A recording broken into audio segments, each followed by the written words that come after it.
Este pasaje nos habla del rapto de la iglesia, que la iglesia va a ser raptada o llevada, trasladada al reino de los cielos en cualquier momento. Y nos dice a la vez que la iglesia, como va a ser raptada, no pasará por la gran tribulación.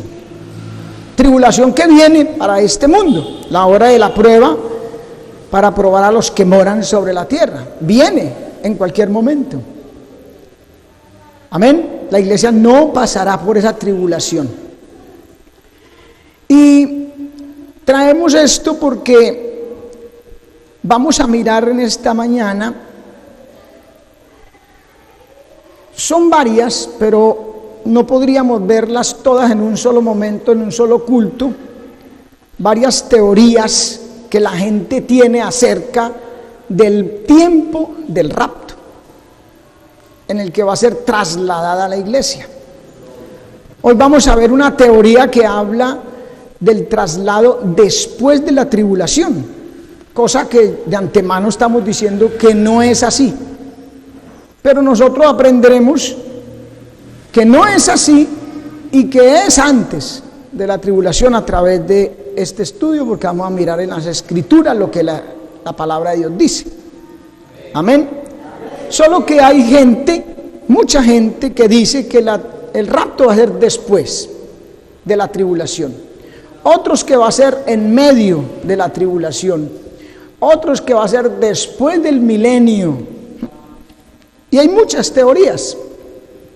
Pero nosotros sabemos por la palabra que va a ser antes de la gran tribulación, por lo que dice aquí: por cuanto has guardado la palabra de mi paciencia. La iglesia que guarda la palabra no pasa por la tribulación.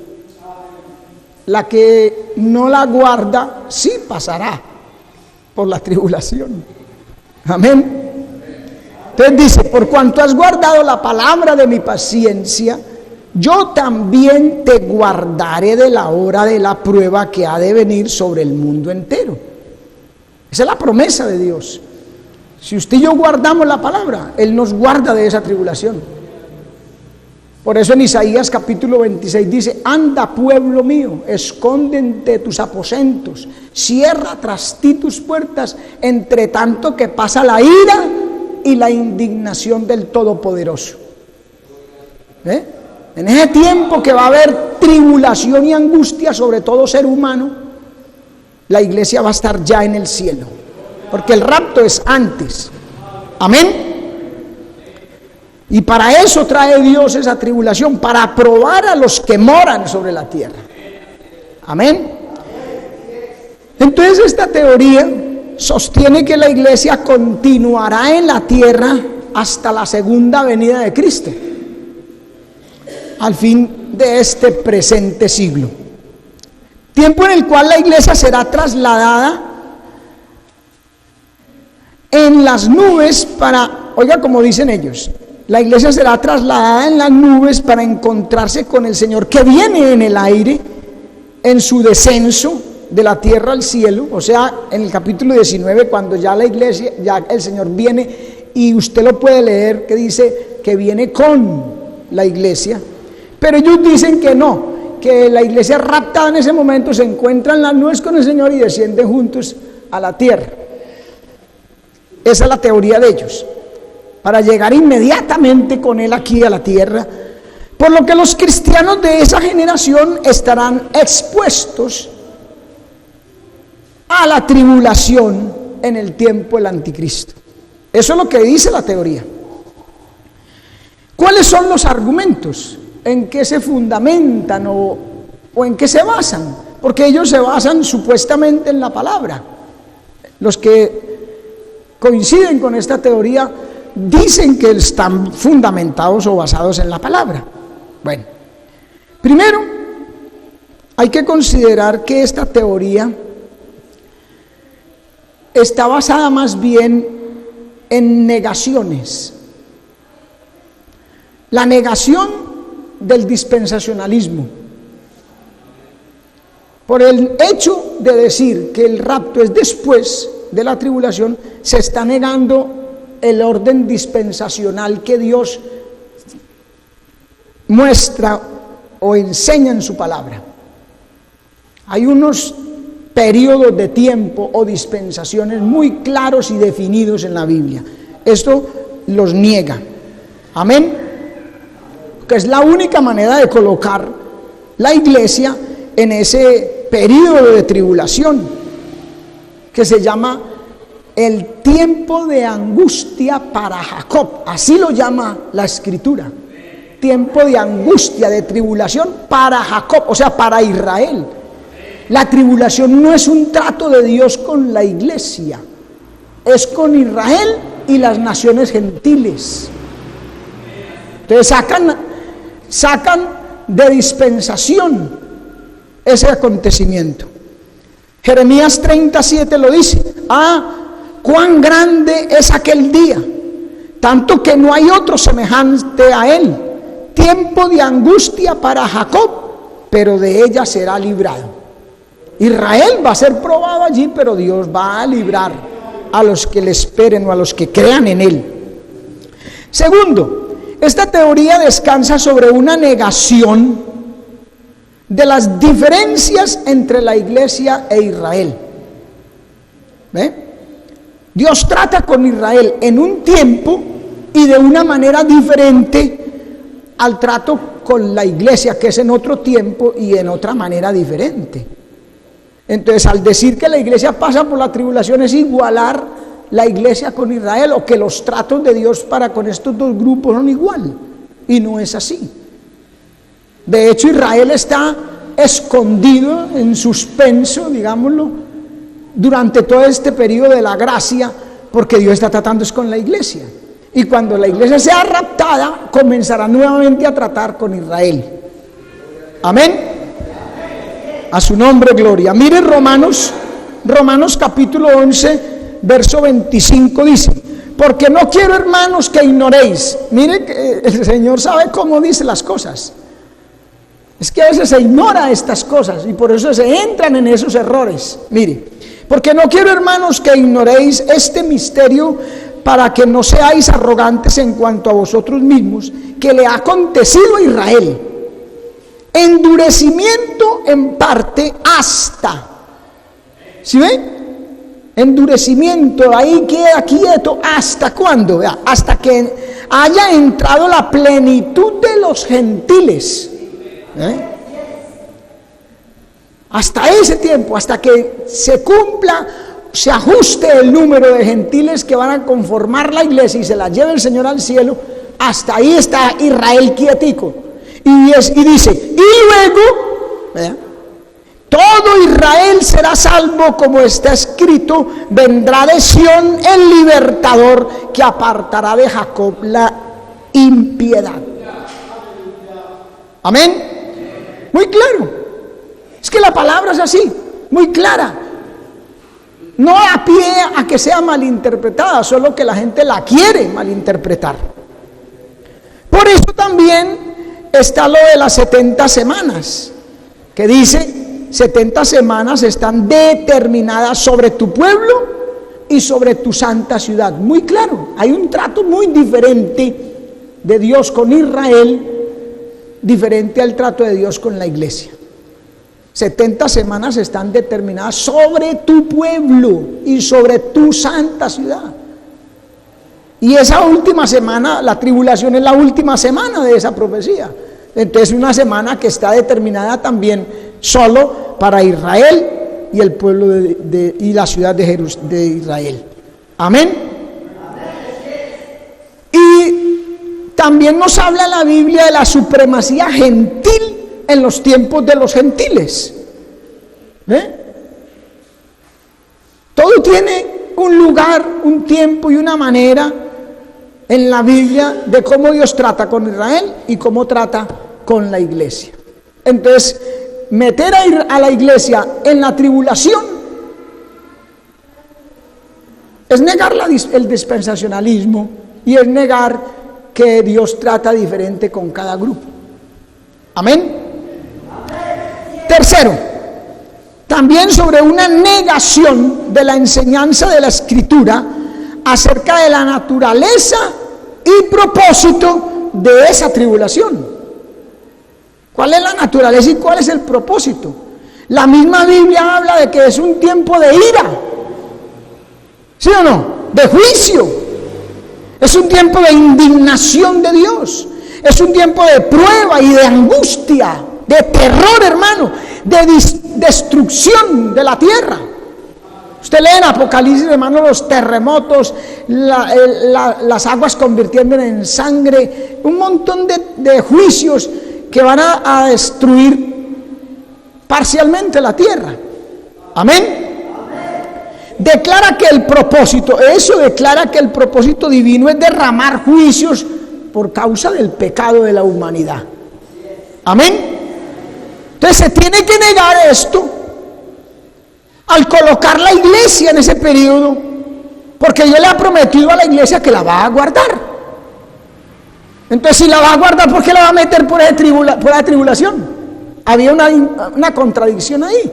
Entonces, una negación del propósito y de la naturaleza de esos 7 años de la última semana de Daniel. Amén. Porque Dios guardará a la iglesia. Ya lo leímos en Apocalipsis 3:10. Y mire, en Primera de Tesalonicenses 1:10, mire, dice: y esperar de los cielos a su Hijo, al cual resucitó de los muertos, a Jesús, quien nos libra de la ira venidera. Entonces, o nos libra o no nos libra.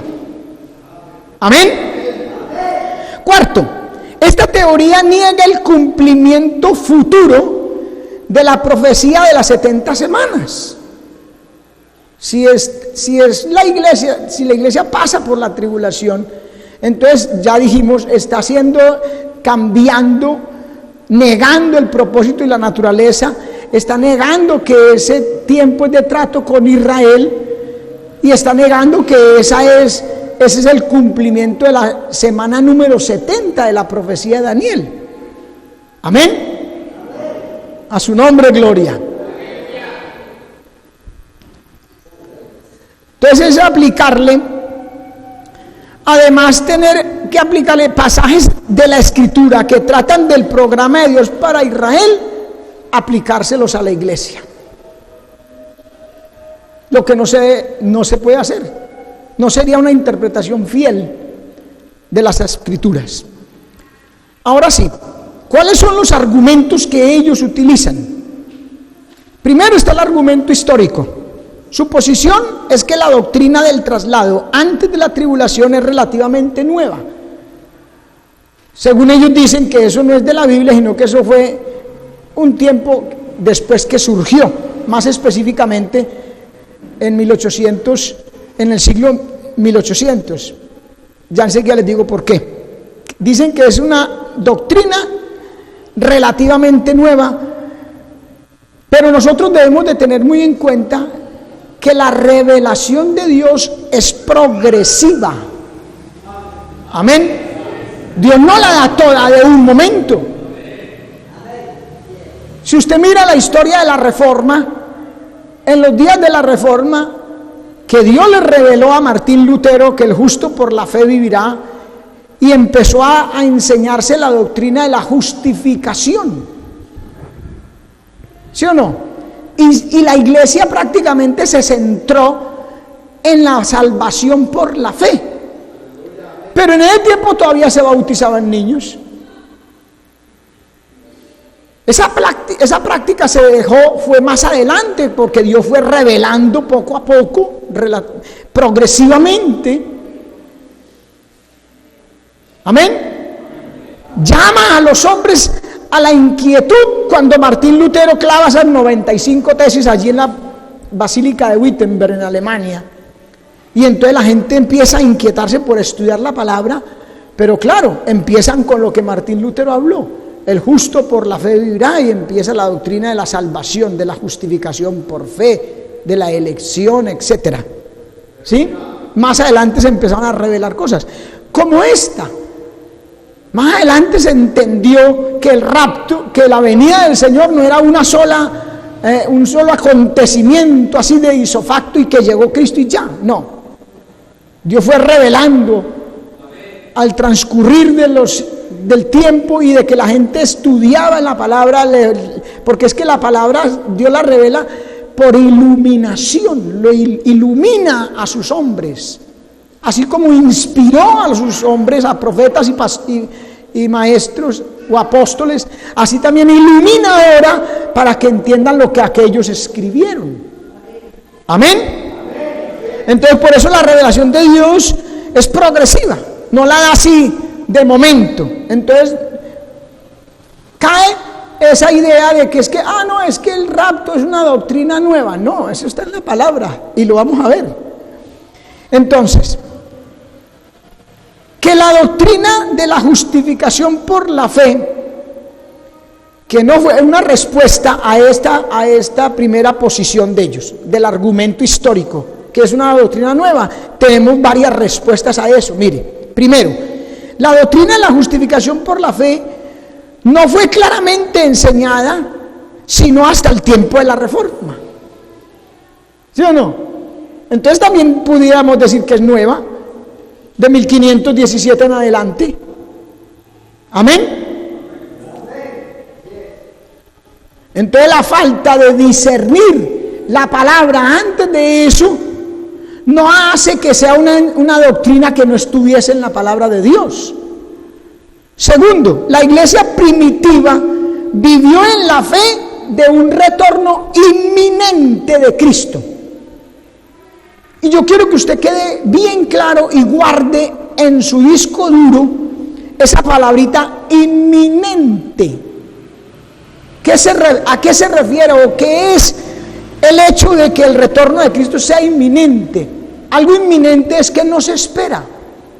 No hay señales que digan, que podemos decir, viene dentro de... Por ejemplo, mire bien, Dios me guarde, yo no me quiero quedar, pero supongamos que yo me quede después del rapto, yo ya sé que dentro de 7 años el Señor va a venir.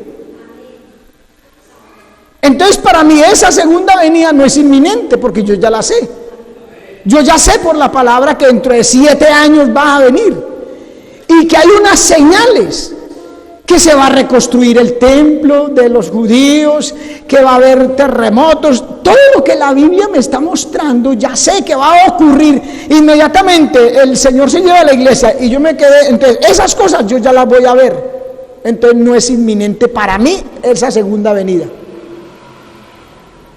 Así mismo va a ser para todos los que se queden, no va a ser inminente. En cambio el rapto es inminente. ¿Por qué? No sabemos cuándo va a ser. El mismo Señor le dijo a los apóstoles, no toca a vosotros saber los tiempos y las sazones.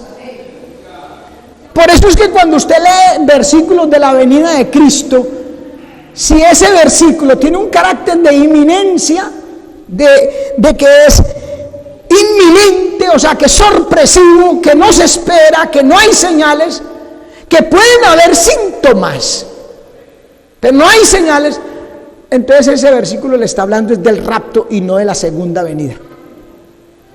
Amén.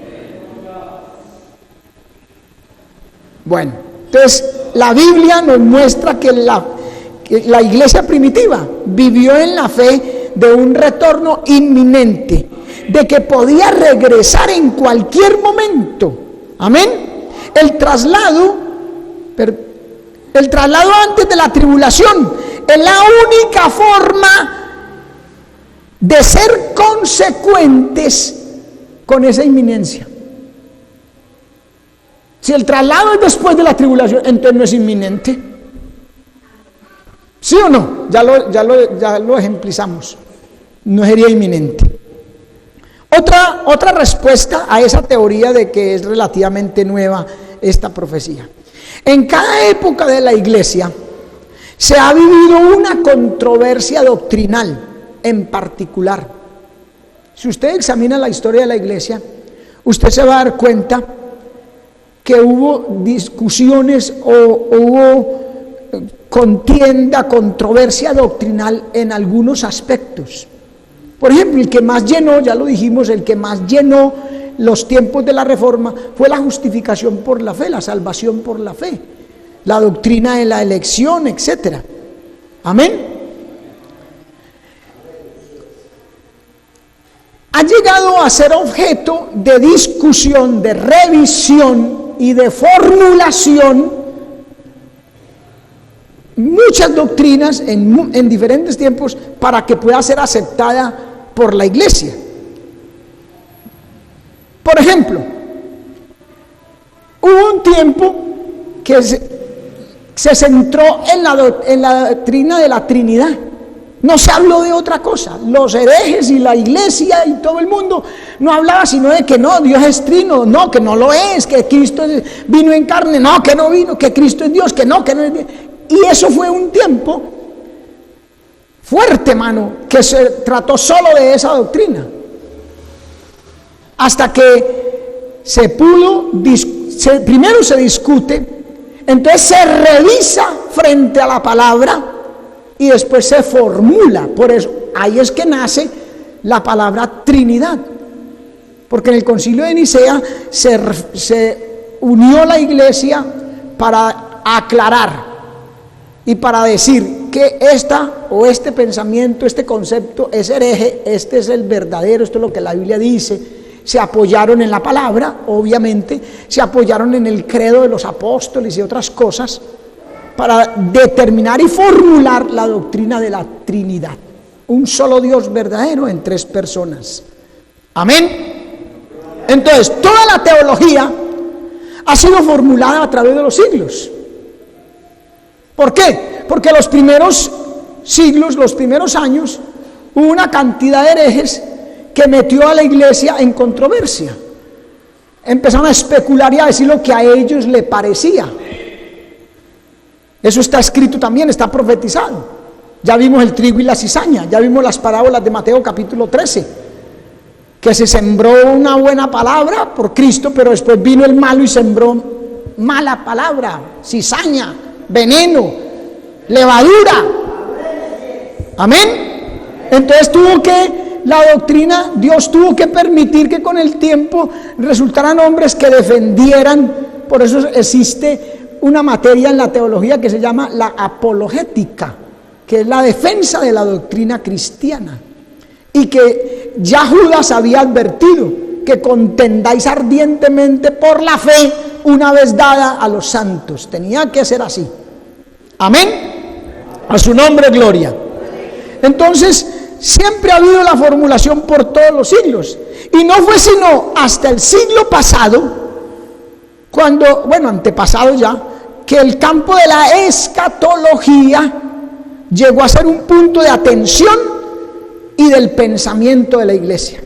O sea, la escatología, que habla de los acontecimientos futuros, fue una de las que más tardíamente se discutió, se revisó y se formuló, tanto que hasta ahora hay gente formulando nuevos conceptos de la escatología, y por eso se ha convertido en una de las materias de más interés en muchos, tanto en buenos teólogos que interpretan a través de la escritura, como de malos teólogos y de infiltrados del diablo para dañar la doctrina de la palabra de Dios.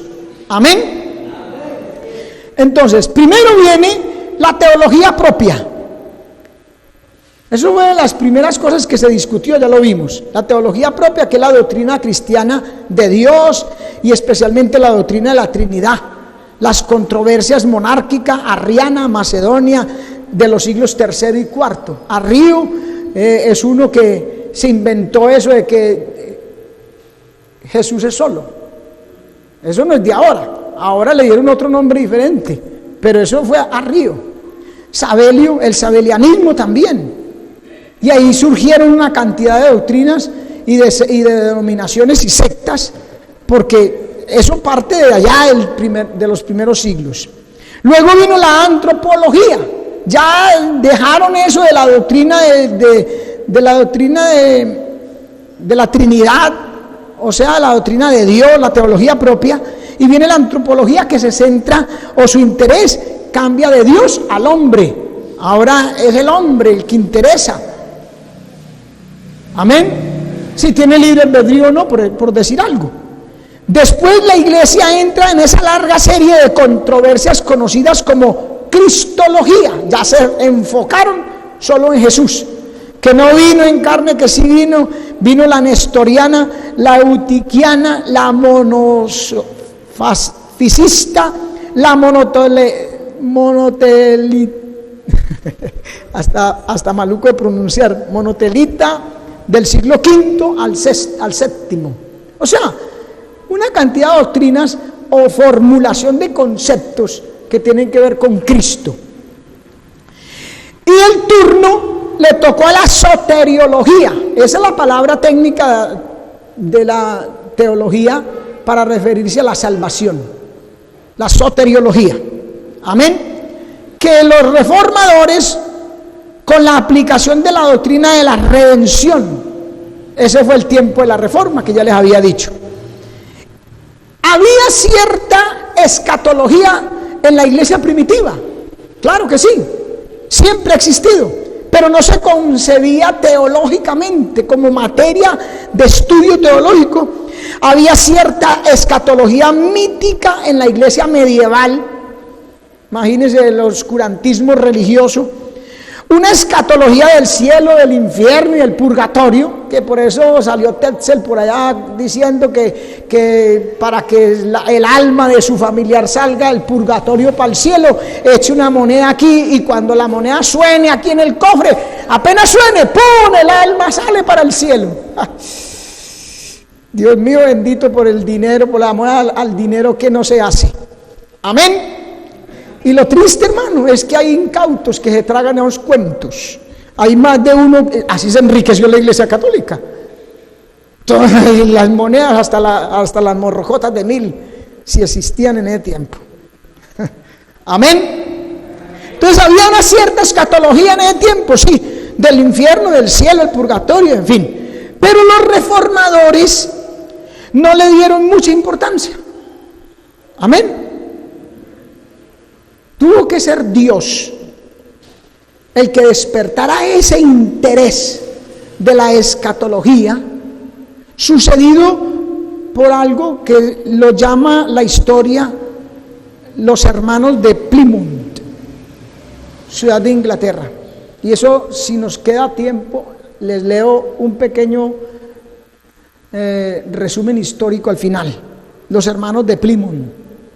A partir de ahí es que la escatología empieza a tomar cuerpo. Amén. Ese en cuanto al argumento histórico. Por lo que dicen ellos que el rapto es después. Amén. Ahora, existe el argumento en contra la inminencia. Ya vimos algo, ¿cierto? En contra de la inminencia. Es evidente que si la creencia en el retorno inminente de Cristo es la doctrina escritutaria, si esa es la doctrina bíblica, entonces la iglesia debe ser trasladada antes de las señales del período de la tribulación. Amén. La iglesia debe esperar a Cristo y no las señales. Esas señales que el Señor da en Mateo 24, que es el sermón escatológico de Cristo. Esas señales suceden en la tribulación, no antes. Toda la historia ha habido terremotos. Toda la historia ha habido guerras. Pero las da el Señor como señales para la tribulación porque se intensifican a una manera, pudiéramos decirlo así, casi insoportable. Amén. Aleluya. Entonces va en contra de la inminencia, esta teoría, el traslado de Cristo. Entonces la iglesia no debe esperar señales, sino que debe estar preparada y ver los síntomas, porque la Biblia sí habla de algunos síntomas, que a veces lo tomamos como señal o utilizamos la palabra señal para decirlo. Pero le doy un ejemplo, la apostasía. La Biblia habla de la apostasía, que es en este momento una cosa tremenda, ¿sí o no? Pero no es de comparar con la apostasía que va a haber en la tribulación. No es de comparar. En la tribulación se convierte en señal, porque va a haber una apostasía manifiestamente abierta, hermano. Ahora hay apostasía, porque es el síntoma, es la dirección o es el rumbo que lleva la iglesia. De hecho, el último periodo de la iglesia habla de la iglesia la Odisea, a la que el Señor le dice que ella está diciendo, que ella dice que estoy rica y me he enriquecido y que no tengo necesidad de nada. Ese es el síntoma de la iglesia, esa es la enfermedad. Hay una enfermedad en la iglesia y se manifiesta con ese síntoma, como cuando una persona está enferma, va donde el médico y el médico le detecta los síntomas. A partir de los síntomas, de lo que usted siente, es que él le dice, usted tiene tal cosa, y lo puede medicar de acuerdo a eso. Bueno, la iglesia está enferma, hermano, y se puede medicar a través de la apostasía. Por eso el Señor le medica a la iglesia, si lo pudiéramos decir de esa forma, porque le dice, yo te aconsejo que de mí compres oro refinado en fuego. Mire, la fórmula para usted sanarse, vaya a la farmacia, perdóneme la forma en que se lo digo, vaya a la farmacia y cómprese oro refinado en fuego, colirio, para que se echen los ojos y vea bien. Porque usted no está llena de bendición y no necesita de nada, sino que usted es una desventurada, miserable, pobre, ciega y desnuda. Amén, hermano. Entonces son síntomas. Pero la iglesia, siempre que el Señor le habla del rapto, de que se la va a llevar antes de la tribulación, que la Biblia habla de ese acontecimiento, de esa primera fase de la venida de Cristo, porque la venida de Cristo está dividida en dos fases. Cuando le habla de esa primera, que es el rapto, lo deja ver claramente, porque ahí ese sentido, ese ingrediente de inminencia en los versículos. Mire, Juan capítulo 14, verso 2 dice, no se turbe vuestro corazón. Creéis en Dios, creed también en mí. En la casa de mi Padre muchas moradas hay. Si así no fuera, yo os lo hubiera dicho.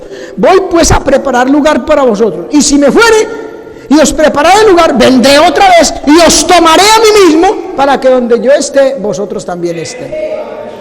Simplemente le dice, yo vengo y los voy a tomar, pero no da ninguna señal. Sorpresivo, como ladrón en la noche. Nadie lo espera. Mateo mismo, el Señor dice a través de este evangelista, dice que si el padre de familia supiera a qué horas habría de venir el ladrón, velaría y no dejaría minar su casa. Y es lo más lógico que puede usted leer o escuchar de esto. Porque ¿quién de nosotros, si sabe que hoy le van a robar, se va a quedar dormido como todos los días? Ninguno. Se arma si se hay un palo, o le pega un grito para que salga corriendo, se asuste o los vecinos escuchen.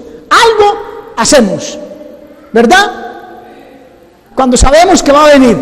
Pero si no sabemos, nos sorprende. Aleluya. De hecho, es lo que usa mucha gente, el factor sorpresa. Aleluya. Qué bueno es el Señor, amén. El factor sorpresa. Cristo viene de repente. Mire, 1 Tesalonicenses capítulo 4, verso 16 al 17 dice, porque el Señor mismo, con voz de mando, con voz de arcángel y con trompeta de Dios, descenderá del cielo, y los muertos en Cristo resucitarán primero, y luego nosotros los que vivimos, los que hayamos quedado, seremos ¿qué? ¿Seremos qué? Arrebatados. Usted sabe qué es la palabra arrebatar. Usted sabe que el Nuevo Testamento se escribió en griego. La palabra griega para arrebatar se traduce arpazo. Y su etimología habla del ave de rapiña, cuando se va en picada a la liebrecita, al conejo, al animal, a su presa que está en tierra, lo asciende y lo arrebata.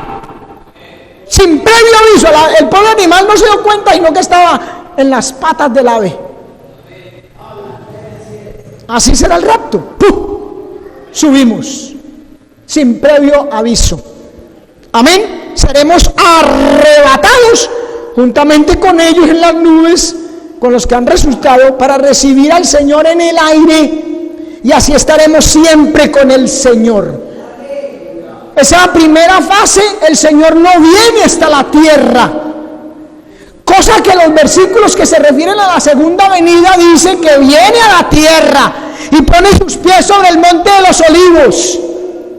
Entonces no puede ser lo mismo. Amén. Mire, para recibir al Señor en el aire, y así estaremos siempre con el Señor. Capítulo 5, ahí mismo en primera de Tesalonicenses, capítulo 5, verso 5, porque todos vosotros sois hijos de luz e hijos del día. No somos de la noche ni de las tinieblas. Por tanto, no durmamos como los demás, no se descuide, sino velemos y seamos sobrios, estemos atentos, que como no sabemos de señales ni de nada, pero los que duermen, de noche duermen, y los que se embriagan, de noche se embriagan, pero nosotros que somos del día, seamos sobrios, habiéndonos vestido de la coraza de fe y del amor, con la esperanza de salvación como yelmo, porque no nos ha puesto Dios para ira, no nos ha puesto para tribulación, para ira, sino para alcanzar salvación por medio de nuestro Señor Jesucristo. Amén. El Señor y la iglesia primitiva sostenían la doctrina de la inminencia. Amén. Y hoy en día la ataca. Al decir que la iglesia no va a ser raptada antes de la tribulación, están echando por tierra esta doctrina. Lucas capítulo 12, verso 35. Veamos al Señor y a la iglesia primitiva cómo sostenían esta doctrina. Estén ceñidos vuestros lomos y vuestras lámparas encendidas, y vosotros sed semejantes a hombres que aguardan a que su Señor regrese de las bodas, para que cuando llegue y llame, le abran enseguida.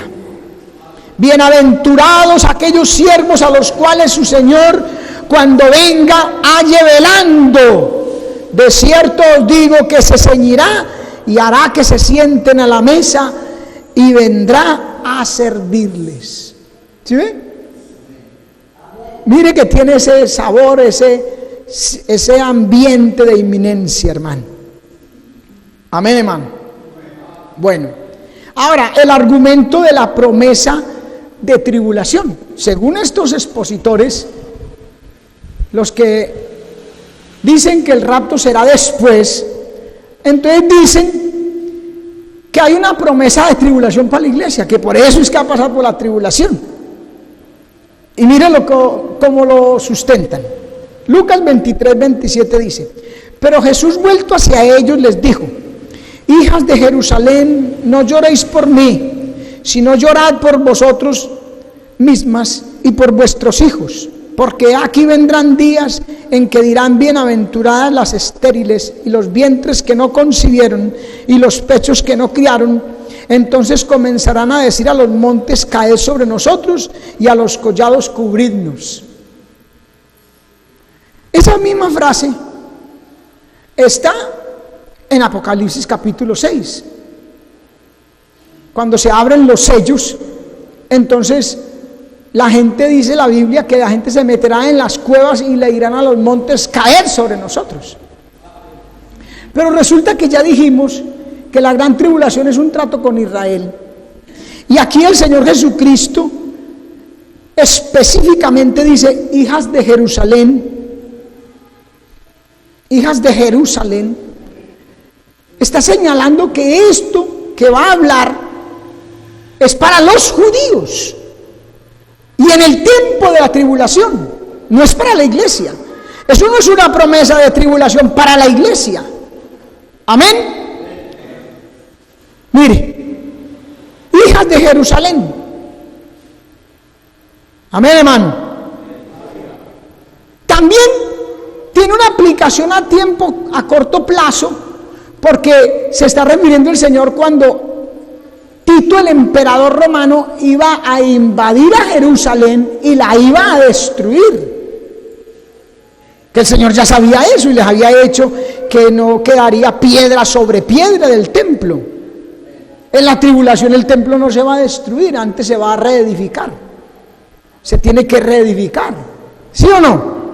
Entonces iba a ser destruido por ese príncipe que ha de venir, que era el príncipe del imperio romano. Amén. A su nombre sea la gloria. Apocalipsis 6:16 dice: y decían a los montes y a las peñas: caed sobre nosotros y escondednos del rostro de aquel que está sentado sobre el trono y de la ira del Cordero. Mire que está una escena desde la tierra mirando al cielo y allá está Cristo, el Cordero. Ya está con la iglesia. No puede ser esto para la iglesia. Amén. Mateo 24, 9 al 11, que ya dijimos que es el mensaje o el sermón escatológico de Cristo. Mateo 24, entonces os entregarán a tribulación y os matarán y seréis aborrecidos de todas las gentes por causa de mi nombre. Muchos tropezarán entonces y se entregarán unos a otros y unos a otros se aborrecerán y muchos falsos profetas se levantarán y engañarán a muchos. Palabra para la gran tribulación, que ya dijimos no es para la iglesia, es para Israel. Amén. Marcos capítulo 13 verso 9: pero mirad por vosotros mismos, porque os entregarán a los concilios y a las sinagogas. Oiga bien, hermano, es que la palabra hay que leerla con atención. Amén. Comprensión de lectura, exégesis. Mire, lo que la palabra enseña, no lo que quiero que diga. Mire, os entregarán a los concilios y en las sinagogas os azotarán y delante de gobernadores y de reyes os llevarán por causa de mí para testimonio a ellos. ¿En qué sinagogas van a entregar a la iglesia para azote? Si en este tiempo ya ni siquiera hay sinagogas. Y los que se reunían en sinagogas eran los judíos. ¿Sí? Entonces no podemos aceptar eso tampoco. Amén. Alabado sea Dios. Y otros versículos nos hablan de tribulaciones que sufre cualquier persona en la vida cristiana. Tribulaciones, problemas, dificultades, escasez, luchas. Son tribulaciones. Y ellos lo toman como que se está hablando de la tribulación, pero miremos y verá que el contexto mismo nos dice que son tribulaciones de estas temporales que le suceden a cualquier persona. Juan 16:33 dice: estas cosas os he hablado para que en mí tengáis paz. En el mundo tendréis aflicción, mas confiad, yo he vencido al mundo. Normal. En el mundo tendréis aflicción, claro, todos tenemos aflicciones en algunos momentos, todos somos probados. Fiel es Dios, que no dejará que nos quedemos ahí en la prueba, sino que hará con la tentación o con la prueba juntamente la salida.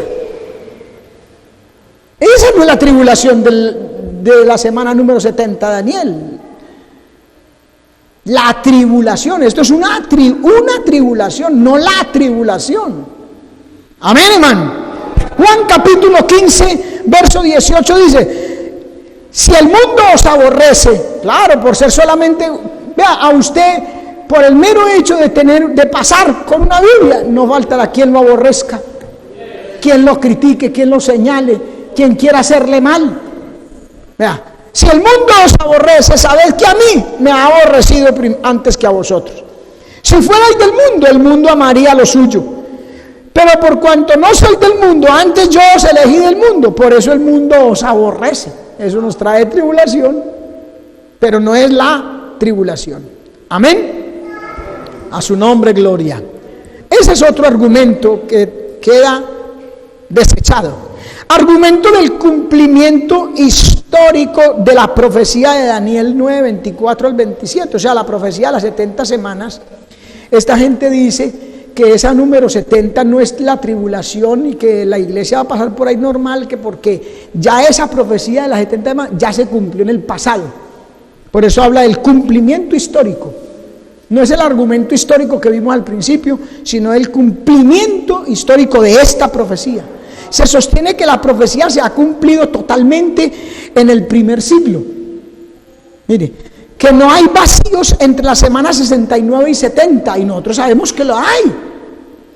Porque la semana en el capítulo 9, verso 24 dice que después de las 62 semanas se le quitará la vida al Mesías. ¿Sí o no? La muerte de Cristo hace ser alrededor de 2000 años.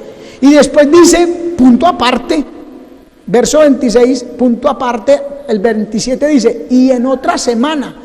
Hay un espacio, un vacío de tiempo que nosotros sabemos que es la elección de la iglesia.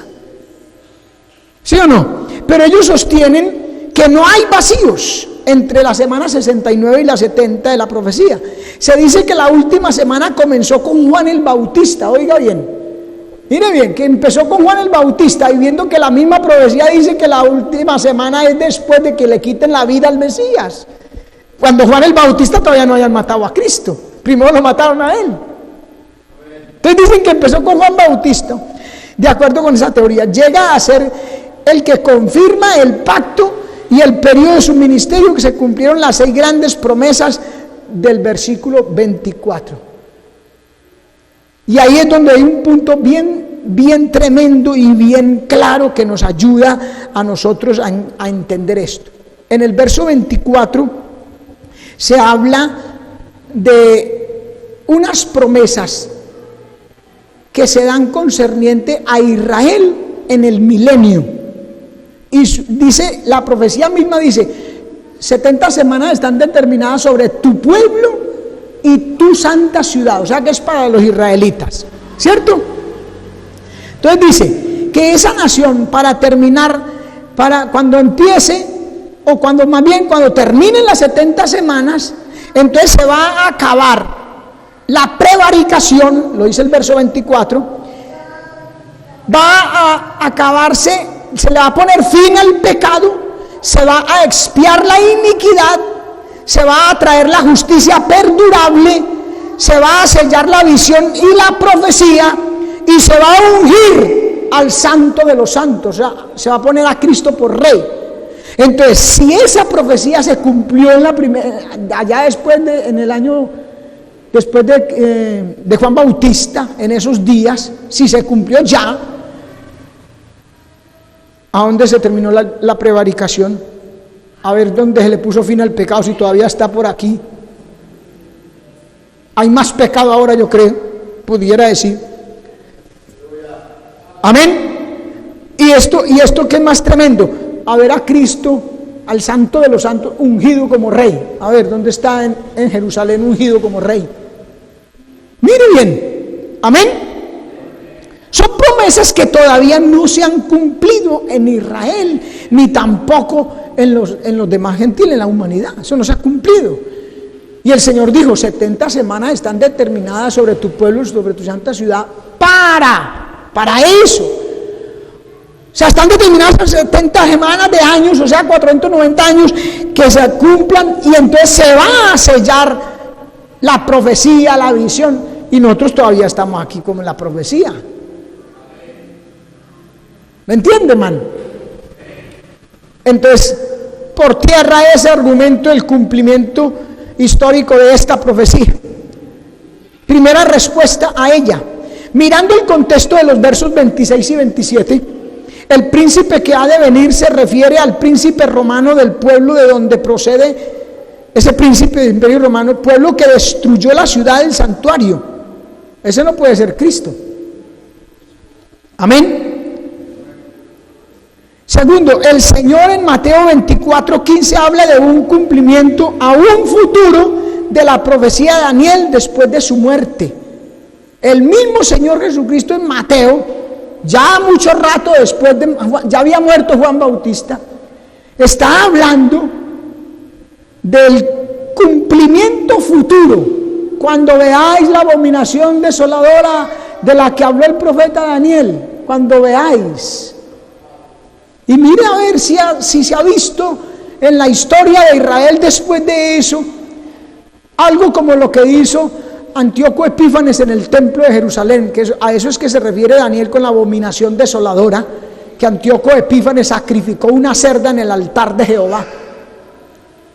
Primero era un animal, para los judíos era un animal inmundo, lo sacrificó ahí en el altar. ¿Dónde se ha visto eso nuevamente? No se ha visto. Se verá en la tribulación, cuando el anticristo se siente en el templo de Dios como Dios, haciéndose pasar por Dios. Entonces no puede estar cumplida esta profecía. Amén. Si las profecías de las primeras 69 semanas se cumplieron literalmente, eso hace necesario que el cumplimiento de la última semana también sea literal. Amén, hermano. Tanto en cuanto al tiempo como en cuanto a los eventos, o sea, sus detalles y su cronología tiene que ser también literal. Amén. Y ellos dicen que fue que se cumplió la 70 semana ya de una manera espiritual en la iglesia y en la destrucción del templo de Jerusalén y que no sé qué, y en fin, no lo podemos aceptar. Argumento que surge de la resurrección. Este es el último argumento de ellos. Mire, la resurrección de los santos muertos tiene lugar en el traslado de la iglesia. Eso lo sabemos nosotros, ¿cierto? Los muertos en Cristo resucitarán primero. Se resucita la iglesia, los pertenecientes a la iglesia, no más, porque es el rapto. Y del rapto participa solo la iglesia. Hay que tener eso claro, hermano. En el rapto solo resucitan los muertos en Cristo. Lo dice la Biblia, los muertos en Cristo resucitarán primero. Amén. Primera de Tesalonicenses, capítulo 4, verso 16, porque el Señor mismo con voz de mando, con voz de arcángel y con trompeta de Dios descenderá del cielo y los muertos en Cristo resucitarán primero. Entonces, ¿dónde ocurre la resurrección? Allí también hay traslado. ¿Sí o no? Esa resurrección habla del traslado, porque el Señor mismo viene y los muertos de Cristo resucitan primero. Apocalipsis capítulo 20 habla de una primera resurrección. Ojo bien cómo se tuerce la escritura. Mire, Apocalipsis 25 dice: pero los otros muertos no volvieron a vivir hasta que se cumplieron 1000 años. Esta es la primera resurrección. Bienaventurado y santo el que tiene parte de la primera resurrección. Amén. Esta primera resurrección que habla Apocalipsis 20 está asociada con la venida del Señor, con la segunda venida de Cristo. ¿Sí o no? Eso es lo que la palabra nos enseña. Apocalipsis capítulo 19 dice que el Señor desciende con sus santos millares, derrota al anticristo y al falso profeta, los lanza al lago de fuego, al diablo lo encadena por 1000 años, y después dice: y vi tronos y se sentaron sobre ellos los que recibieron la potestad de reinar. Y esta es la primera resurrección. La segunda muerte no tiene potestad sobre esto, está asociada a esa segunda venida. ¿Estamos de acuerdo? Isaías capítulo 26 verso 19 dice: tus muertos vivirán, sus cadáveres resucitarán. Despertad y cantad, moradores del polvo, porque tu rocío es cual rocío de hortalizas, y la tierra dará sus muertos. Ahí está hablando de una resurrección.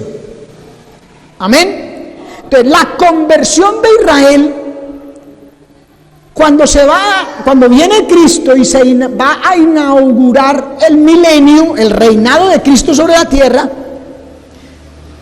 la entrega de recompensas y la gran tribulación, ahí hay una relación de todo esto, ¿sí o no? De eso se trata, esa primera, la llama primera resurrección, contrastando en relación con la segunda muerte. O sea, cuando venga la segunda, que va a haber una segunda resurrección para juicio, para el juicio del gran trono blanco. Mire lo que dice Daniel también 12 del 1 al 3. En aquel tiempo se levantará Miguel, el gran príncipe que está de parte de los hijos de tu pueblo. Mire bien que es de Israel. Y será tiempo de angustia cual nunca fue desde que hubo gente hasta entonces. Habla de la gran tribulación, tiempo de angustia cual nunca fue, lo mismo que dijo Cristo. Habrá tribulación cual nunca ha habido ni habrá después. Lo mismo está diciendo aquí Daniel, está refiriéndose a esa tribulación. Pero en aquel tiempo será libertado tu pueblo, el pueblo de Daniel. Todos los que se hallaran escritos en el libro, o sea, los que fueron fieles y Dios los anotó en el libro de la vida, mire. Y muchos de los que duermen en el polvo de la tierra serán despertados, unos para vida eterna y otros para vergüenza y confusión perpetua. Los entendidos resplandecerán como el resplandor del firmamento, y los que enseñan la justicia a la multitud como las estrellas en perpetua eternidad.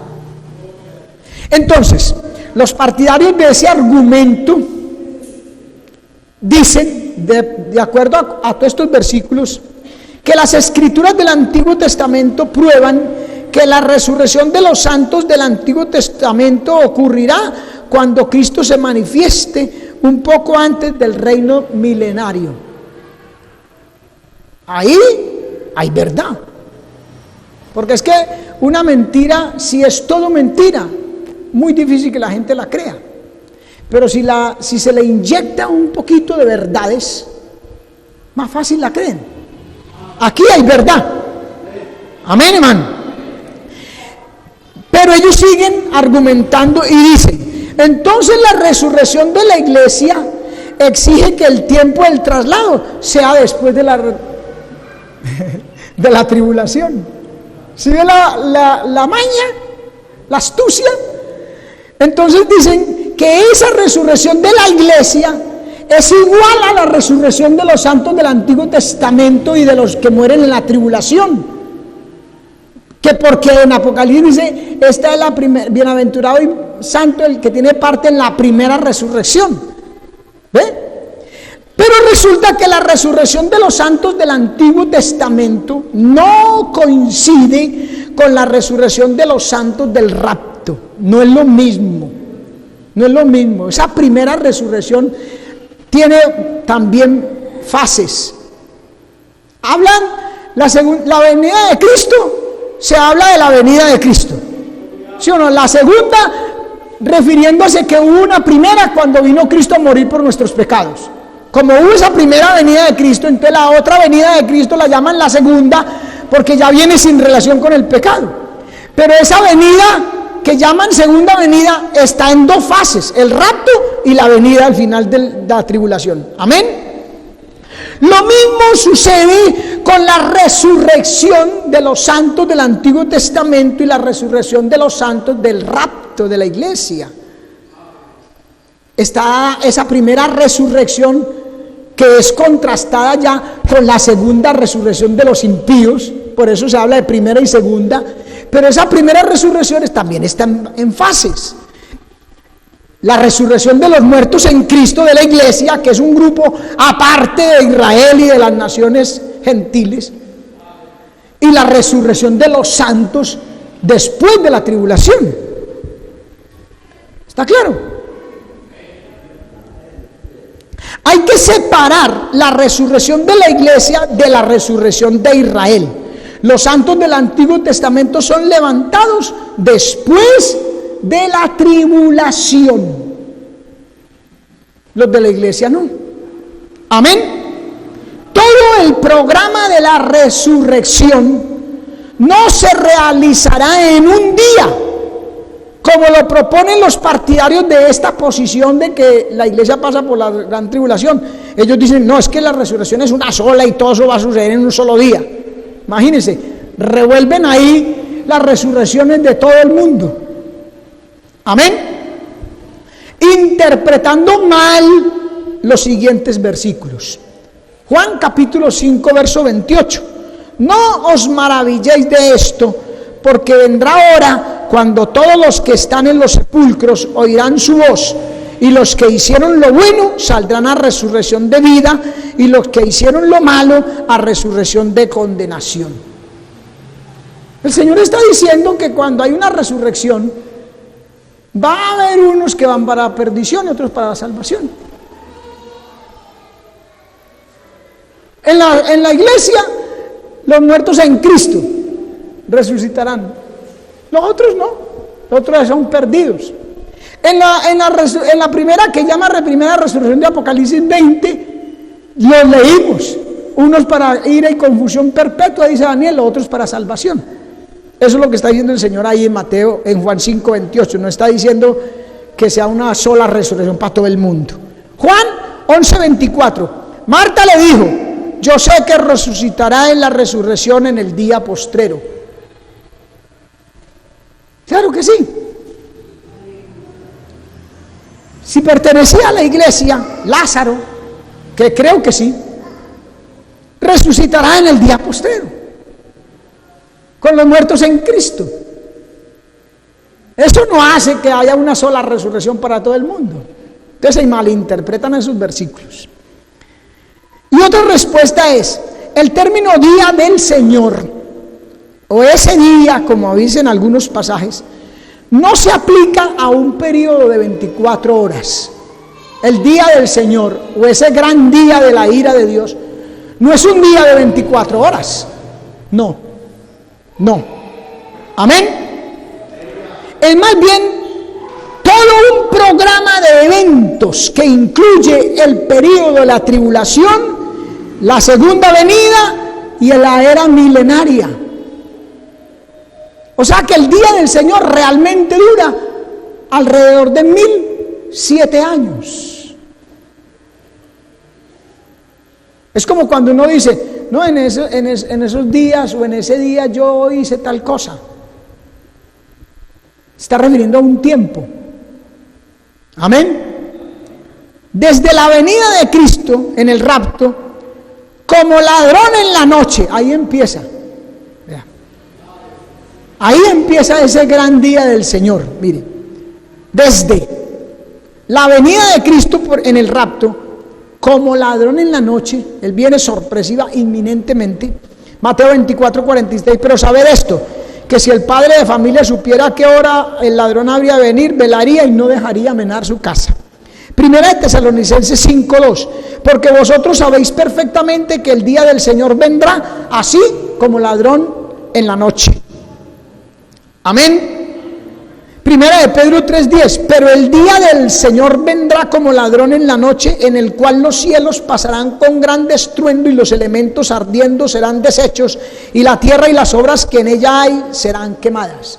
¿Verdad? El mismo día del Señor, y ya está hablando del fin del milenio. En los otros versículos nos está hablando el día que Cristo venga por la iglesia en el rapto, y aquí Pedro nos está hablando que el día del Señor es al final del milenio. Es desde hasta. Comprende todo ese tiempo. Apocalipsis 16:15. He aquí yo vengo como ladrón, bienaventurado el que vela y guarda sus ropas, para que no ande desnudo y vea su vergüenza. Entonces, hasta el momento en que los cielos pasarán con gran estruendo, desde que viene Cristo por su iglesia como ladrón en la noche, hasta el momento en que los cielos pasarán con gran estruendo y los elementos ardiendo serán deshechos y la tierra y las obras que en ella hay serán quemadas. Desde hasta, ese es el día del Señor. Amén. Un día para el Señor es como 1000 años y 1000 años como un día. Amén. El día del Señor en el Antiguo y en el Nuevo Testamento a veces se refiere no solo al día cuando el Mesías vendrá en gloria, sino también al periodo de su reinado. Amén. Qué bueno es el Señor, hermano. Primera de Corintios 15:23 dice: pero cada uno en su debido orden. ¿De qué habla el capítulo 15 de Primera de Corintios? ¿Cuál es el tema principal, central del capítulo 15 de Primera de Corintios? La resurrección. Ese es el tema del capítulo 15. Y hablando de la resurrección, Pablo allí dice: cada uno en su debido orden. Con esa sola frasecita, Pablo está diciendo: la resurrección tiene un orden.